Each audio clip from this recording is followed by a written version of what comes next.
যারা ঝাল খেতে ভালোবাসেন আমার আজকের আয়োজনে তাদের জন্য রয়েছে চিজি চিকেন ক্রিপস।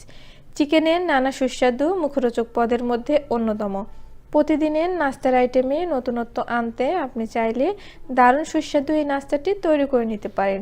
আর আমার চ্যানেলের আরও মজার মজার রেসিপির নোটিফিকেশন পেতে চ্যানেলটিকে সাবস্ক্রাইব করে পাশে থাকা বেল আইকনে অবশ্যই একটা ক্লিক করে দিবেন। তাহলে চলুন ভিউয়ার্স, শুরু করা যাক। একটা বাটির মধ্যে আমি 2টা ডিম ভেঙে নিচ্ছি, সাথে দিয়ে দিচ্ছি স্বাদমতো লবণ। এখন এগুলোকে একটু ভালো করে মিশিয়ে নিতে হবে। এখন এখানে দিয়ে দিচ্ছি 1.5 কাপ পরিমাণ ময়দা।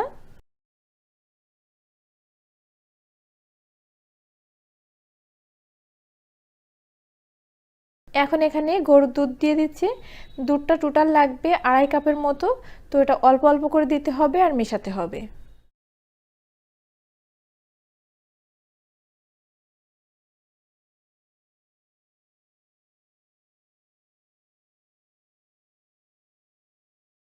দুধটা আমি জাল করে নিয়ে নিই।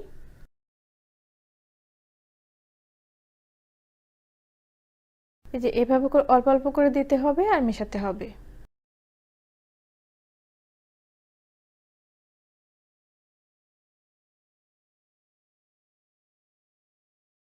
ঢাকনা দিয়ে ঢেকে এক সাইডে রেখে দিচ্ছি।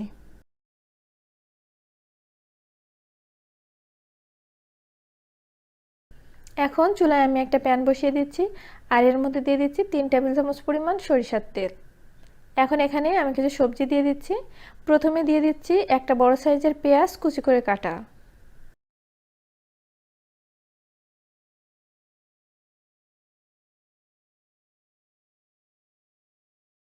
এখন এর মধ্যে আমি কিছু মশলা দিয়ে দেব।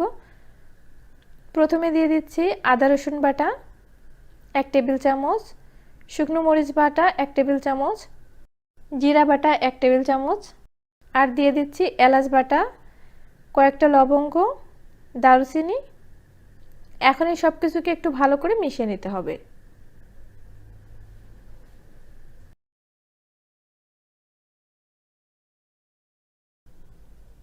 খুব ভালো করে কষিয়ে নেওয়ার পরে এখানে আমি 3টা কাঁচা ঝাল দিয়ে দিচ্ছি আর কুচি কুচি করে কেটে রাখা আলু দিয়ে দিচ্ছি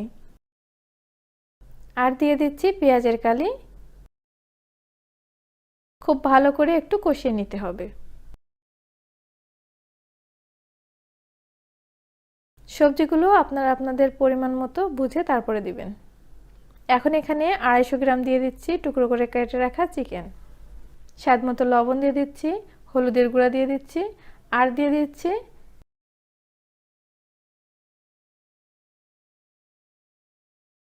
1 টিস্পুন ধনিয়া গুঁড়া। খুব ভালো করে মিশিয়ে নিতে হবে। এখন এখানে ছোট ছোট টুকরো করে কেটে রাখা একটা টমেটো দিয়ে দিচ্ছি।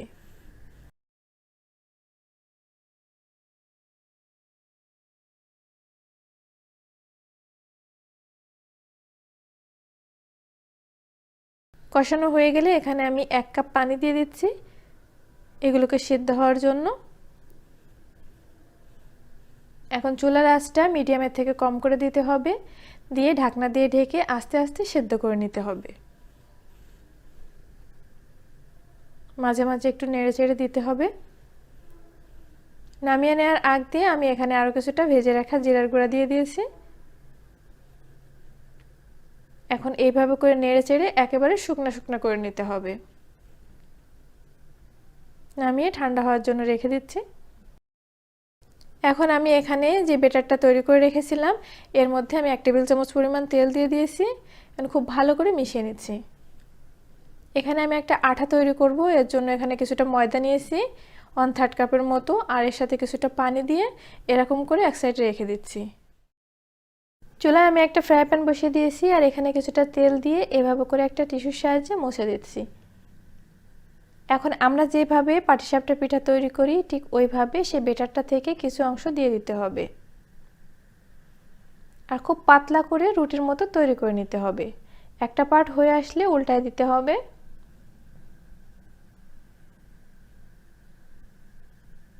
খুব সাবধানে উল্টাতে হবে কারণ এগুলো খুব নরম থাকে।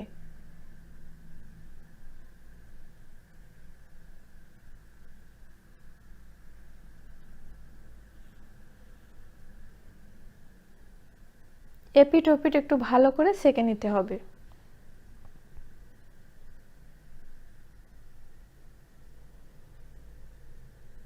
একইভাবে আমি সবগুলোকে তৈরি করে নিচ্ছি।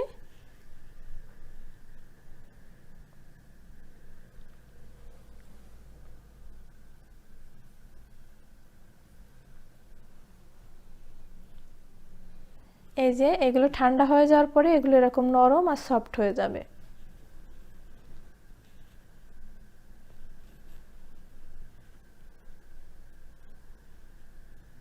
এখন একটা নিয়ে এর উপরে আমি সেই পুরটা দিয়ে দিচ্ছি। পুরটা দিয়ে এটাকে এইভাবে একটু ভাঁজ করে নিতে হবে। এরপরে যে আঠাটা তৈরি করেছিলাম ময়দা দিয়ে, সেই আঠাটা এর উপর দিয়ে ভালো করে লাগিয়ে নিতে হবে।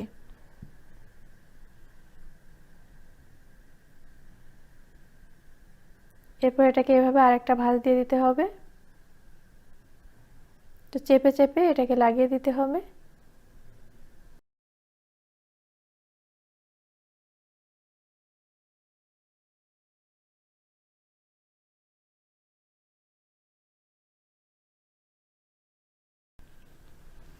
এই যে আমার একটা তৈরি করা হয়ে গেল।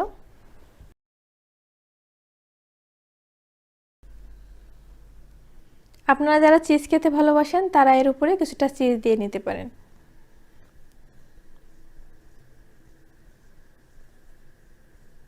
আর একইভাবে সবগুলোকে তৈরি করে নিতে হবে।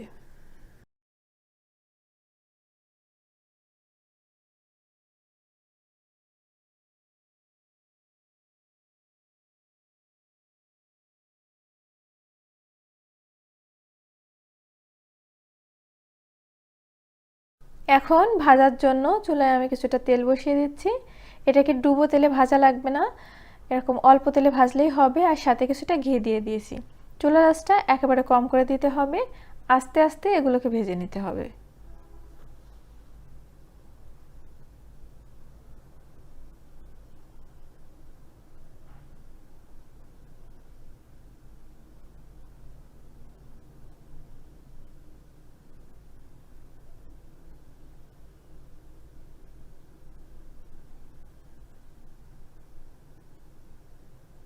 যখন এরকম সুন্দর একটা কালার চলে আসবে তখন নামিয়ে নিতে হবে।